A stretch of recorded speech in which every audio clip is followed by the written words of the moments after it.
Hier, c'était la journée des développeurs. C'était déjà un très grand succès en termes d'audience puisqu'on a eu encore plus de développeurs que l'an dernier. Je crois qu'on avait 600 développeurs de plus.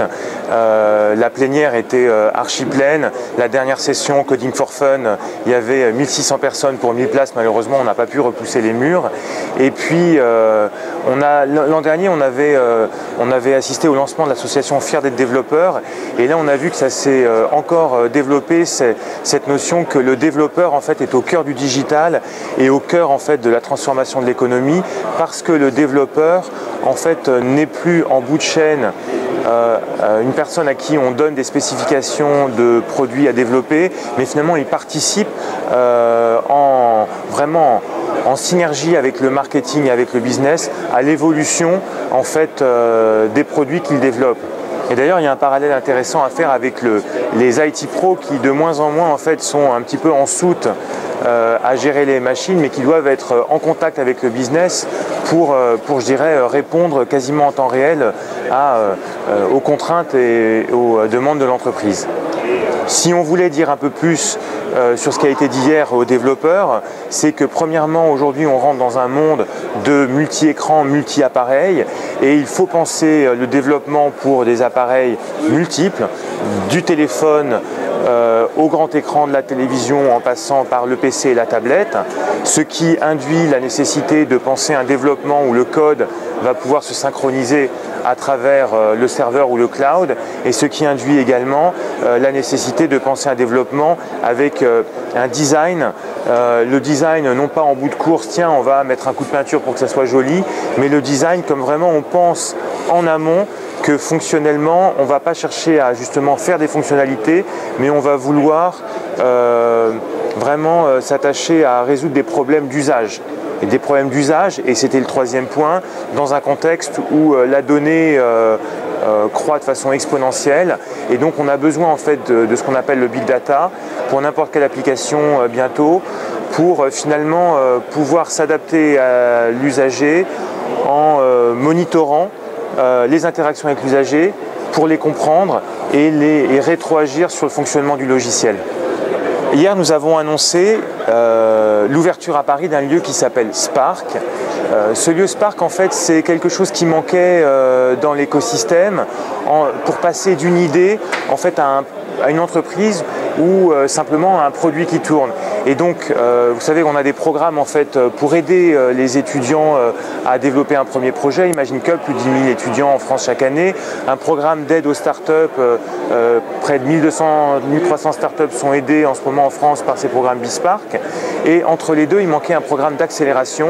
Et donc, ça va avoir lieu à Spark, c'est microsoft.fr/Spark, c'est un lieu physique à Paris, rue du Sentier, mais c'est aussi une communauté à travers le web pour finalement avoir un peu de coaching, technique ou business, et potentiellement venir 1 à 3 mois, si on est sélectionné, dans ce lieu pour se faire vraiment accompagner et passer d'une idée à un projet. Et ce qui est important, c'est pourquoi on l'a fait au cœur du Sentier, au cœur du 2e arrondissement, c'est parce que quand on est entrepreneur, quand on a une idée, eh bien en fait cette idée, il faut un peu de chance, beaucoup de travail et un peu de talent, et ça c'est comme pour tout.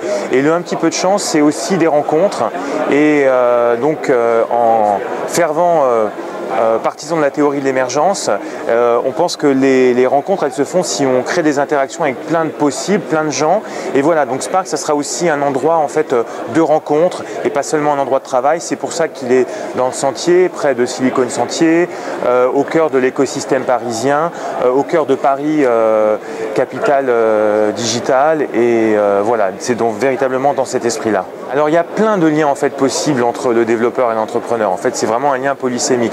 Le premier lien, c'est que souvent les entrepreneurs sont des développeurs, parce que finalement aujourd'hui la technologie permet de se rendre compte de ce qui est possible. Et une fois qu'on s'est rendu compte de ce qui est possible, ce qui tombe bien quand on est développeur, c'est qu'on est capable de le faire, puisqu'on a les compétences techniques. Et puis aujourd'hui, avec le cloud, avec les apps, on a finalement facilement accès aux audiences, enfin au public, à travers un marketing, donc on peut se faire quasiment tout seul. Et puis avec le cloud, on peut se monter son infrastructure quasiment tout seul et à moindre coût. Donc ça, c'est le premier lien. Et le deuxième lien, c'est qu'aussi les développeurs dans l'entreprise, aujourd'hui, ce n'est plus une fonction je dirais, support, c'est plus une fonction qui est au service de l'innovation qui vient du marketing. C'est souvent le développeur qui, en faisant les choses, se rend compte que tiens, ça devient possible, tiens, ça devient techniquement ou économiquement possible, où il y a telle idée, etc. Et puis le métier de développeur, c'est en permanence, d'ailleurs c'est vrai aussi pour les IT pros, hein, c'est un métier où en permanence on est en auto-formation, on est en permanence sur des blogs, à lire des contenus pour se tenir au courant de ce qui se passe. Et à ce moment-là, en fait, on peut brusquement tomber sur la bonne idée, la bonne technologie qui va aider l'entreprise. Et donc on est aussi intra-entrepreneur.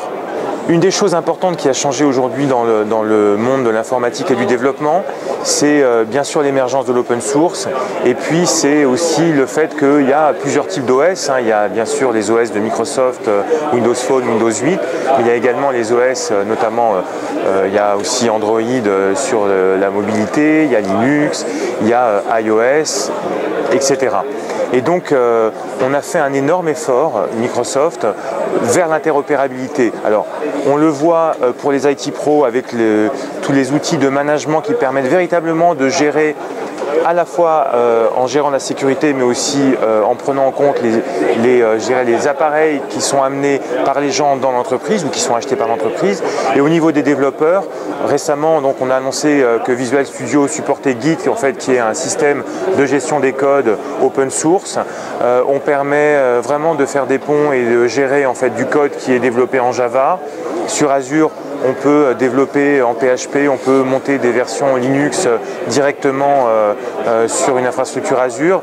Donc pour nous, c'est très important de dire aux développeurs et aussi aux professionnels de l'informatique, pour Microsoft, vous pouvez venir avec un panel, je dirais, extrêmement hétérogène de technologies de langage et d'OS, et on a fait le travail chez nous pour que tout ça puisse bien fonctionner ensemble.